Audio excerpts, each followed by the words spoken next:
results. So we're going to talk about this today, about how you, number one, identify the project, and then number two, how do you screen it for PPPs, and how do you know whether or not you're going to go down that road versus something else. And so with that, let me share my screen. Can all of you see the PowerPoint slide? Okay. So here's what we're going to do today. We've got these different topics are going to be our agenda. We're going to start with just an overview of what I just told you about. And so from a very high level, how do we go about doing this? Then we're going to talk about a pre-feasibility analysis. And so what work do you need to do as a government agency to even determine the feasibility of the project before we get started? We're going to talk about the different evaluation methods that are used. And we're going to spend a pretty good amount of time talking about the stakeholders and identifying them, managing them. It's a very, very critical component of PPP success. And so I'll talk about that in detail when I get there. Then we're going to talk about assessing your own capabilities and your own needs within your agency to make sure you're ready for PPP procurement. And then we're going to just touch on the screening report and the outcomes, because as I understand it, that will segue into your chapter 4. And so that's kind of the conclusion that we'll reach, will be the screening report. So taking these in turn, we're going to start, like I said, at a very, very high level, project identification and screening. And so you can see I list here the objectives that you want to do during this process. You need to make sure that your project has sufficient economic merit. There's a good economic basis for proceeding with that job. What you don't want to do is sink your resources into a project that's not a feasible PPP. It is very expensive and very time consuming for a government agency to start to work on the development of a PPP project. This is all before the tender. There are a lot of resources you're going to put into this. You're going to be pulling a lot of people out of your various departments to come sit at a table to talk about the project, to help develop it. You're going to be spending money on consultants. You're going to be distracting yourself politically from other things that you should be doing as a government agency, because you're spending time developing this project. And that's all fine if it's a good project. That's what you have to do. But what you don't want to do is do all that for a project that doesn't make any sense. And so that's part of the screening process and the identification of the project, to make sure if we're going to make that investment, it needs to be a project that's appropriate for us. And then we're going to talk about what happens when you go through this process, getting ready for the next phase, which is the appraisal phase, which is outside what I'm going to do today, but I'll be touching on it because that's kind of our conclusion today, the appraisal. And then you'll move on to the next phase in the next chapter. We're going to talk about determining what you need for this process, how you gather the information that you need, because a lot of this is all about information. We're going to talk about how all the different options for analyzing the information once you get it. And then we'll be talking as well about the need for prioritizing the projects. So this graphic here illustrates the tasks of everything I just talked about, identifying the projects and starting this part of the process. And so you do a needs and option analysis. This is where you're selecting the project. And so once you figure out we have these needs, then that's the beginning of developing what the project might look like in your mind. And so let me take a second and talk about this, because the most important word you see in this square here is needs. That's really it, needs. And so here's why. A PPP project is not a road. It is not a building. It is not changing our city lights to, more energy efficient, brighter lights. It's not any of that. A PPP project is the reason why you're doing this. So if you're going to, let's say, build a toll road, it's not just that you're building a toll road. Why do you need the toll road? What is the importance of that toll road? Why are we even having a conversation about you building a toll road? And this sounds a little bit silly and a little bit fundamental, but I cannot stress its importance enough on a number of levels in PPPs. So first reason, PPPs are always politically charged. I have not heard of one or worked on one that has not had some politics involved. And so there's always someone on the other side who questions the PPP, who questions the need for whatever project it is that you identified. A lot of times it becomes the basis of a contested election. You know, you get opposition running against you in an election based on that person saying you don't need the PPP project that you're pushing. And so it really helps to define the project by the need that you're satisfying, as opposed to saying, yeah, I'm building a road. Yeah, but you're building a road through our neighborhood. We don't want a road through our neighborhood, you know, but you need the road. And so if you could identify that in terms of the needs, it helps you politically. We need to be able to get from point A to point B because our, name it, our trucks carrying cargo from our ports have nowhere to go, and they're running through urban centers, and we need to get them out of the urban centers and on a road that'll bring them to the other end of the country or whatever it is. I mean, there are a million reasons why you need roads, but when you define it like that for your road project, you have a political answer. You know, when people start questioning it, you say, how else do you think we're going to get our cargo trucks from our ports to that place? What other solution do you have? And they may not have one. And then you just answered them politically. So that's the first of two really big reasons why you need to define your project in terms of the need. The second is PPPs are very unique. When you do the PPP contract with your private sector partner, they're not your typical construction contract. You're not giving them a set of design plans and saying, okay, build to the plans. Whatever the plans say, build it, give me the price, and that's it. It's not that way at all.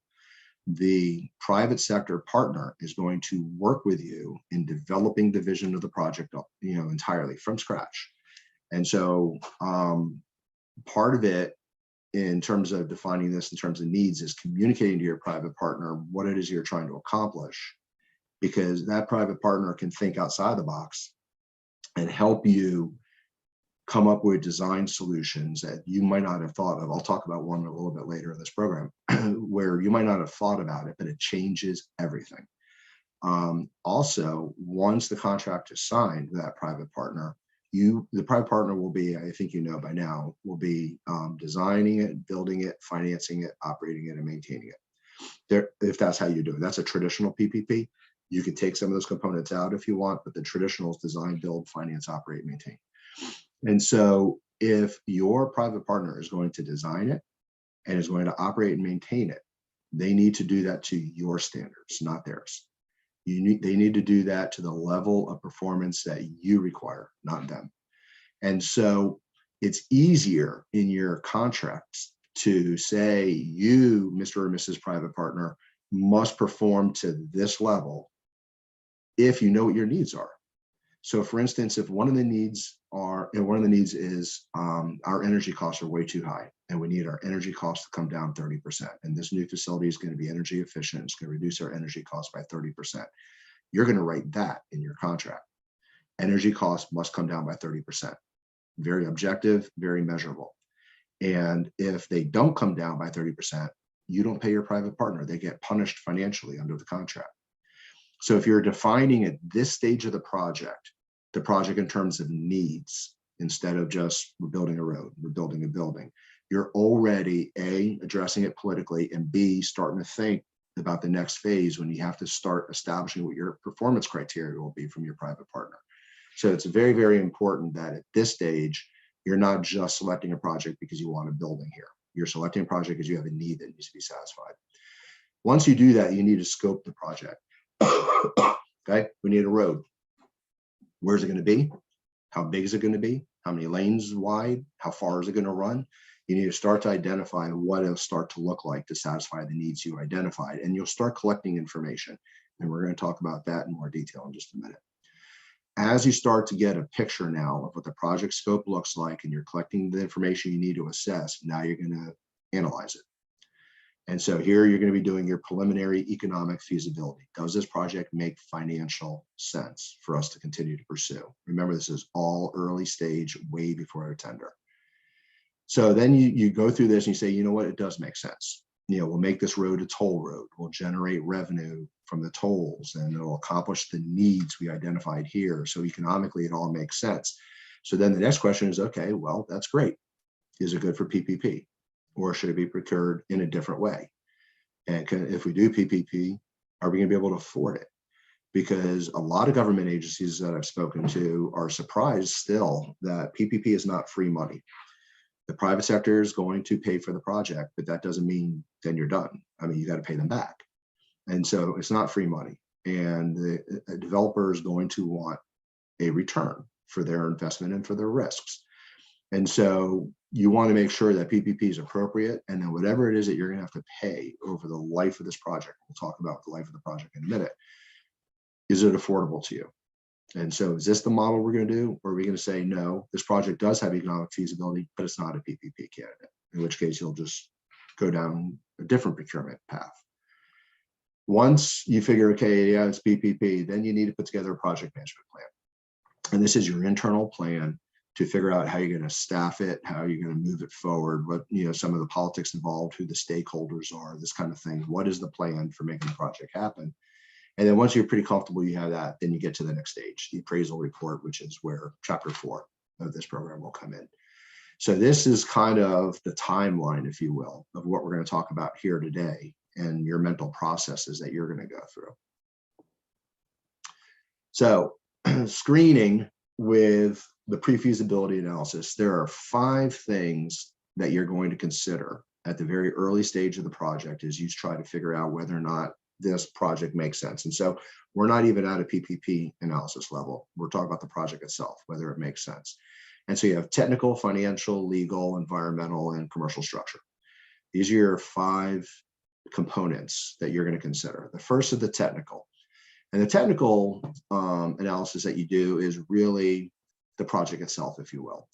How do you maximize the value of the project? What would be some of the design criteria you'll use to make sure that your goals are maximized, that your needs are met? Where are we going to place the project? How big will the project be? Are we maximizing the value of the property we're using there? So if you're building a building and it's on some parcel, is that building the best way to maximize the value of that parcel? Or is there something else that should be done? Is it just one building, or should we maybe do 3, 4, 5 buildings? It's just all these types of things, the design and the operational type aspect, that's all technical. Then you get to the financial. The financial is, okay, so how much is this going to cost? And how much do we have as a government agency? And where can we find money? Because there are other places to supplement your money through, the revenue that's generated by the project, through grants, through tax abatements that might be available, all different types of things that you might be thinking about, or maybe you haven't even thought about, that could help close the financing gap between how much this will cost and how much money you have available. And so there's a whole analysis that's outside the scope of what we're going to do here today financially to take a look at seeing how affordable basically this project is for you. Legal is also very important because you're going to operate in a world of legal frameworks. You're going to have your statutes, your ordinances, your regulations, all these different laws out there, and you need to know whether or not they will permit a PPP to proceed. Every now and then we deal with government agencies where they've got something in their laws that becomes an obstacle to PPPs, and you're better off knowing it now. Number one, it may change your decision not to PPP. Number two, you might be able to change the law. And so you need to look at your legal environment and make sure that it's conducive to what you're trying to accomplish. Environmental, you need to make sure whatever property you're going to be dealing with has no environmental risk. Now, a lot of times you don't know if it has environmental risk. A lot of times you have to start digging in the dirt to find out if you have anything down there. You may have an idea based on prior usage of the parcel, but you don't know for sure.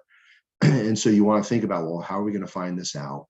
And if there's environmental issues out there, how are we going to mitigate that and make it a little bit more manageable? And so you don't have to fix the environmental problems now, because your private partner is likely going to be part of that solution. Your private partner is probably going to be asked to clean up the environmental issues, and then that'll just be part of the financial model and part of the program you're going to do when you get into contract. But identify it now. Know what's out there, know what you have to do environmentally, just so you're considering it and consider whether or not it's something that could be folded into your overall scope of project. And then you got to talk about your structure. What are your delivery models that are available to you? And so PPP is what we've been talking about. But I don't know if you're all familiar with design build. In America, design build has become pretty popular as well. And so I told you PPPs are design, build, finance, and maintain, and operate, and design build is just design build. And so, meaning your private partner will do the design for you and then build it. They're not going to pay for it. They're not going to operate it. They're not going to maintain it. Now, the reason I called out design build is because there are government agencies that sometimes are a little bit hesitant about putting in the resources they need to pursue a PPP because they're not sure if the PPP full model is going to work or not. But what I have found is a lot of times, if you start going down this road with your private partner, you start developing your design, you start to come up with what the scope of your project will be. Maybe the finances at the end of the day don't work for a PPP. And so you'll end up abandoning the PPP, but you still have the design build. You've still been working with your partner on the design. You can have that partner build the design. And so you didn't really lose anything. You won't go down the PPP route. You'll just make a right turn here and go to the design build route, which is still fine. So, that's kind of what we're doing here at this stage is we're identifying different ways to do the tender, different ways to structure the deal, what makes sense for this project as we're starting to develop it in our minds. And you're not committing to anything yet at all, because we still have all these other slides to go through with your analysis, but you're starting to think about, as you get information, how this outcome might turn out. So here's your screening work plan. So now those we've talked about so far is these are the considerations. Now we're going to talk about actually starting to implement it. And so the first thing you need to do is assemble your team with the right expertise. That's both internal and external. For starters, find out who among yourself have done PPPs, who among yourself have done development projects that might not be PPPs, but they're at least close enough to where they've got some experience that they can bring to the table to help us out here. Your procurement heads should definitely be involved. Your planners should be involved because they're the ones who set the design and the entitlements and the zoning and all that. They should be there as well. If you have in-house architects, engineers, they might want to be involved as well. Figure out internally who the appropriate people are. And then externally, you should get consultants too. Ideally, you should get them this early on, but at some point before your tender, you should have at least 3 consultants hired: legal, financial, and technical. And so they're the same things I told you about in the prior slide. The legal framework's going to handle the contract drafting and the negotiations and help with the tender. The financial is going to be doing the financial modeling, not only for you, which is what we've been talking about so far, but as we start to go out to bid and start to get proposals in from the private sector, they're going to have some financial model behind it. This is how much we want to get paid. This is how much we plan on paying. Here's where our money's coming from. You need financial consultants who are going to take a look at all the different bids and tell you what makes sense, what doesn't make sense financially. And then technical is everything I told you about. What we're looking for with the project scope and design, what the other side is proposing to us, and marrying the two of those. So you should get your internal and external teams together early on. Also engage right away with your decision makers. I can't stress this enough. If you have a council, a board of directors, trustees, any level of decision makers who make your decision for your government agency, they need to know immediately what you're trying to do. They need to bless it. I have seen PPP projects where most of the time when these things are being developed, they're being developed by staff or department heads, the people who work for the government agency, but not necessarily the decision makers. And so they're working it up. And then when it comes time for decisions, you go up to your council or your trustees and you get them to vote on the decisions. And I have seen it where that's happened. And those directors look at this and say, I had no idea you were doing this. And I don't agree with this. And they kill it just like that. And so it's really important as you start these travels that you're engaging with your decision makers now. Let them know what thoughts you have, hear their thoughts, because they're the ones who are going to vote and approve it or not approve it. They'll help you shape. They'll say, okay, maybe the road won't be 100 kilometers long. We're going to make it 90 kilometers long. I mean, they rarely get that detailed, but they'll tell you what's in their mind. And so based on that, you're going to go through your travels of everything we're going to talk about here today. But it's important that you keep them advised every step of the way as you go through this, because you're going to have to go back to them and get approval, and you want them to know in advance what you're going to be asking for because if they needed to correct things, they do it along the way. So when you go for the vote, the answer is yes. So it's very important that you engage them. Identify the need and technical alternatives. We talked about that already. Stakeholders. So stakeholders are really, really critical. Like I said, PPPs are politically charged. And so although this is your project, you're going to affect and impact a lot of people. You're going to impact citizens, you're going to impact businesses, you're going to impact local governments, you're going to impact state governments, federal government, you're going to impact the people who will use your facility. It goes on and on and on. All these people will be either directly or indirectly impacted, and all these people can create political problems if they oppose what you're doing. So it is really, really critical from a political standpoint that you are at this stage just identifying who these stakeholders are, because as we're going to talk about in a little bit, you are going to engage them. And so it's really, really important that we start to develop a plan at some point for getting them engaged. And we'll get into that detail in a minute. You're going to start your due diligence and your data gathering, because we've already talked a little bit about costs. There's a cost analysis you're going to be doing. There's also a risk analysis you're going to be doing. PPPs address risk. There's project risk in construction costs. Right now, I don't know what you guys are experiencing in Mongolia, but in America, we've got a huge construction problem because we can't get materials or supplies. And so construction projects are being completely delayed. The costs are going through the roof. No one knows what the costs will be because we can't get these materials and supplies. That's a risk in construction, just one of many. What if there's an unforeseen site condition, an environmental issue underneath the ground you didn't know about that's going to increase costs? That's a risk. There's risk in design, whether the design is going to work the way it should work. There's risk in operations and maintenance. Is the public going to use the facility like you expect or not? Will that cause the facility to lose money from its revenue forecasts? Will it cost more money to maintain it than we expected? All these different risks, you'll start to identify them a little bit now, along with costs. And again, you're not doing a whole lot yet. You're just creating a list and identifying them. We talked about the legal framework, make sure it's all intact. And then you want to do some market testing. I call it market sounding. And so this is kind of a unique thing with PPPs. And so what you do before you drop your tender is spend a lot of time talking to potential private partner developers. Hey, this is the project that we are considering. This is what we're looking at. These are our needs that we're trying to accomplish. What do you think, Mr. or Mrs. private sector person who does this for a living, because we don't do this for a living? And you meet with a whole bunch of them and you pick their brains and you get their ideas, and they'll help you shape this and help you shape not only the design and what the facility will look like. They'll come up with ideas on financing. They'll come up with ideas on ways to operate and maintain better. And so right now, early on, once you have enough of a vision in your mind of what you think you want to do, that's when it's time to reach out to the private sector. And CLDP can help you with that. It's very, very important with PPP projects that you're doing that.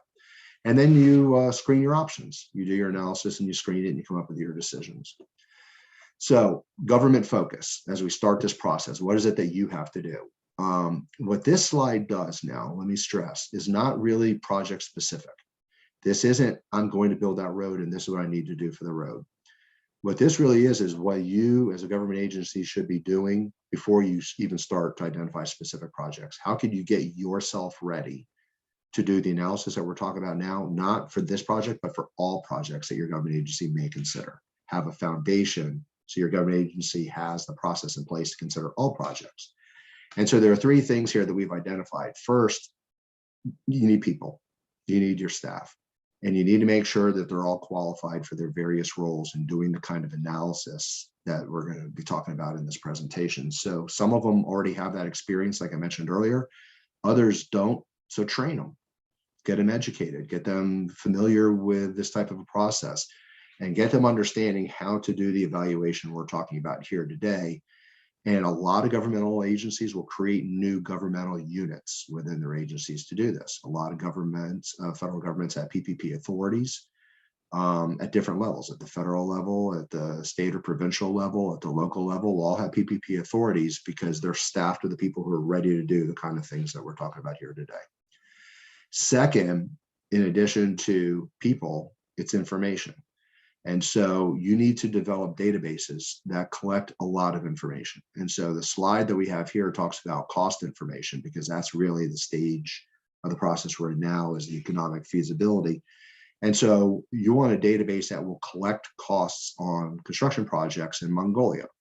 So for all the different roads that we have done, how much have they cost? Has it been a PPP? Has it not been a PPP? What has the price difference been? How successful was the project financially? And create a database that just maintains this so we can track it. So now I've got a road 10 years later, I can go back and pull up all the road data and see what the economic experience has been. And so you need this agency to be able to have that kind of information so the analysis can be done. Outside of what we're doing here today, it should have a lot more information. Who your vendors are, what your experience with your vendors have been. Have you had unethical or unprofessional problems with that vendor? That should be flagged in the database. What kind of projects do they work on, so we know what their expertise has been? Was it a successful project? Was it not? Things like that. So not only costs are tracked, but also potential vendors are tracked. That'll be important in a PPP as well, but that's just not for the stage we're in right now in the process. And then finally, you want to come up with your own internal procedures about how we're going to do these analyses. And so you've got now either your agency or a separate governmental agency that is now collecting the information, that has the team in place to do the analysis. And then we have some rules and procedures about how we're going to do this job by job. So you should be doing this now, even when you're not yet thinking about a particular project. So I talked about the importance of defining your project in terms of needs and not just as the facility it is. And so this just kind of underscores that with a little bit more detail. The projects, like I said, are not the projects. The needs are the projects. And so that's the important thing. And by defining the needs, they are permitting you as a governmental agency to meet your service delivery obligations. So you don't have an obligation as a government agency to build a building, but you do have an obligation as a governmental agency to provide schools. And so by identifying the needs, you're not only thinking about this particular project, but you're also in your mind assessing whether or not you're satisfying your obligations as a governmental agency to your citizens.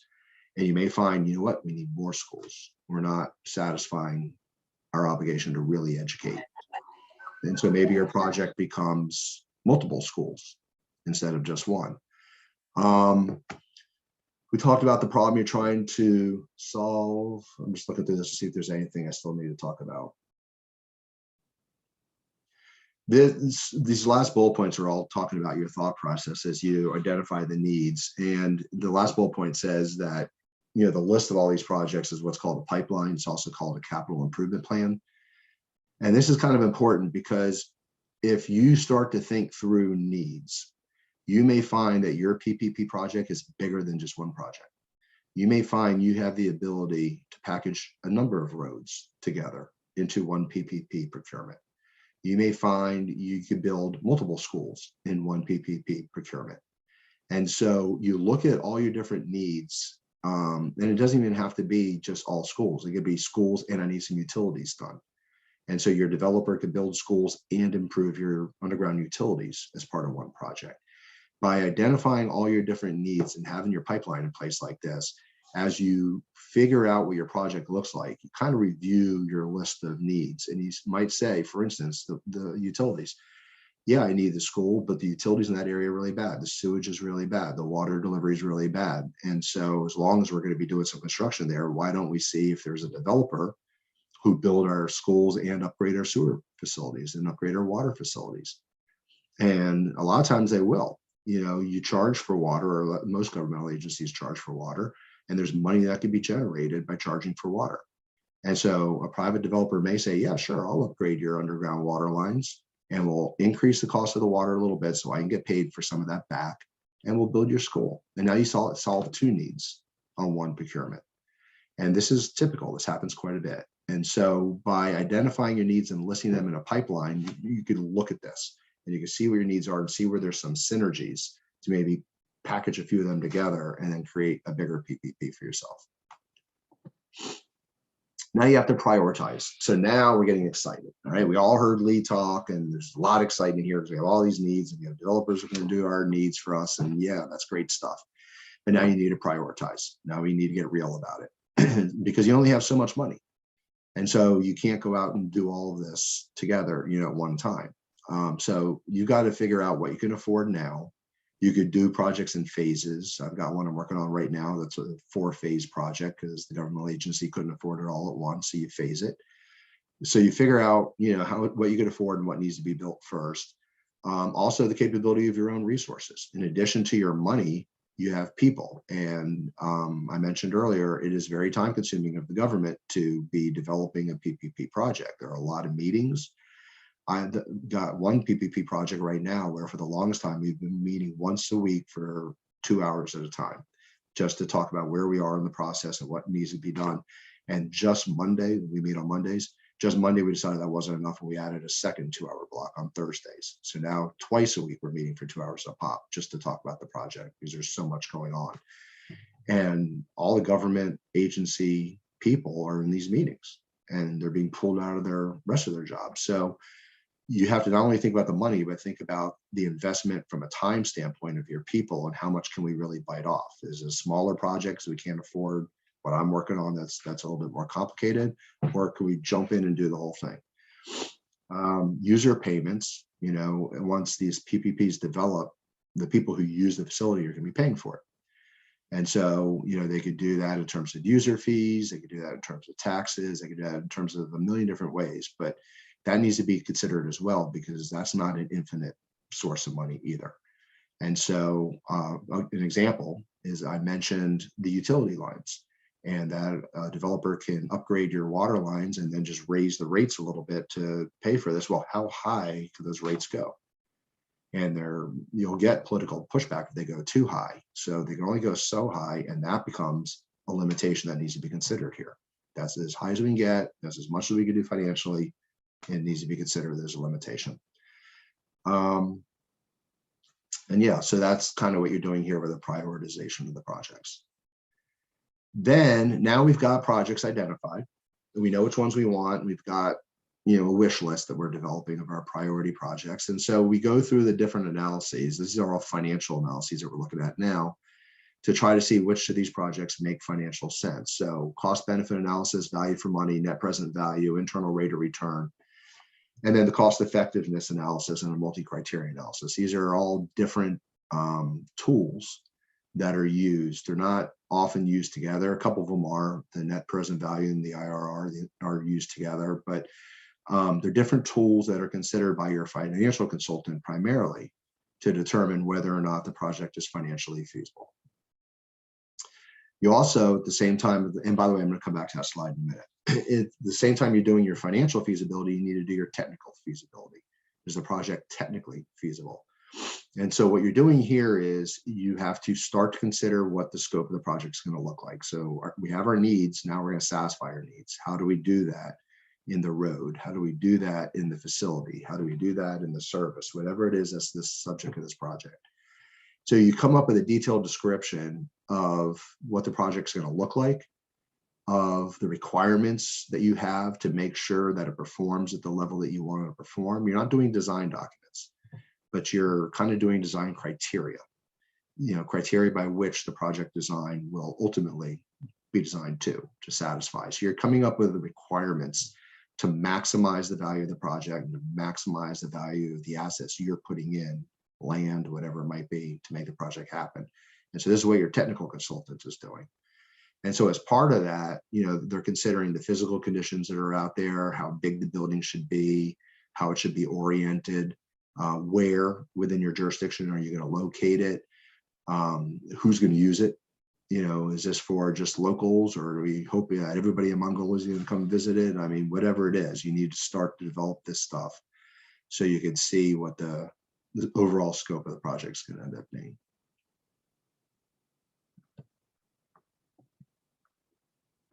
And as you do this, as you go through this technical analysis, some obstacles or questions are going to start to arise as part of the analysis. And now's the time you start to consider them. Land availability. Do we have the land we need to make this project happen? or do we need to acquire more? If we need to acquire more, do we have the legal mechanism in place to let us get the land that we need? Do we need to engage landowners, people who own land we need, and engage them as part of the team, either buy the parcels from them or have them join in some partnership capacity or something? How do we get all the land that we need? Think about it now. We talked about geotech conditions as risks. You'll be assessing that at this point too. Technology is always a discussion on these PPPs. Understand when, first of all, you could structure a PPP a million different ways. I have a saying, and a lot of people use a saying, and that is, if you have seen one PPP, you have seen one PPP, because they're all so different than the others. Design, build, finance, maintenance, maintain, operate can be design, build, finance, no operate, maintain. It could be design, build, operate, maintain with no finance. It could be a million different ways. But there are standards, just the typical ones. And as we talked about, design, build, finance, maintain, operate is a standard. Another standard, this is where I was going with all this. Another standard is what's called the useful life. Because if there's going to be an operation and a maintenance component to this, then your private sector is going to design, build, and pay for it. And then they are going to operate and maintain it, usually for a period of decades. Usually it's somewhere between 30 and 50 years is the average, but it can go up to 99 years. It could be as low as 2 years. It's whatever your particular project is. But if we're operating on standards, plan on 30, 40, 50 years of operations and maintenance by your private sector. So the point here is, if they're going to be doing that for 30, 40, or 50 years, technology changes. And you need to consider technological updates. And as you right now are thinking about your project, think about your own technology that you're using now. Are you satisfied with it? Do you want to upgrade it? Do you want, as long as we're building this now, do you want new technology now? Do you want developmental technology that might not be perfected yet? Because then it'll be perfected and it's better for the 30 to 50 year period. You don't need to come up with the technological answers, because your private sector people are going to know more about their technology than you are. They're going to own patents and copyrights, and, that deal with some of these technology, and they may be developing more. So they're going to have your answers, but you need to have the questions. How satisfied are we with the technology, and what do we think for the future? We're thinking for this facility. You need to think about where you don't have information on the site. Utilities. Do you know where all your utilities are? They're all underground. Do you know where they are? Or do we need to do any kind of due diligence to find them? We already talked about environmental concerns. Permitting. What governmental agencies do we need to get permits from? Is there some kind of a water regulatory agency that we need to get it from? Or is there local government as well as provincial or state and federal permitting? I mean, all these different agencies have permitting requirements to make your project happen. Start thinking about where you're going to get all your permits from. And we need to get information. We're going to be gathering information. We're already starting to talk about this now, and there'll be more we're going to talk about. Are there any information gaps? Is there any information that we know we need and we have no idea how to go about getting it? And if so, we have to figure out what that is and what that means for our project. So at this stage here, you're coming up with your issues, your obstacles. None of them need to kill your project, but they all need to be acknowledged, because you can't solve them if you don't acknowledge them. And so you're doing them at this stage. Now you're going out and you're getting your information.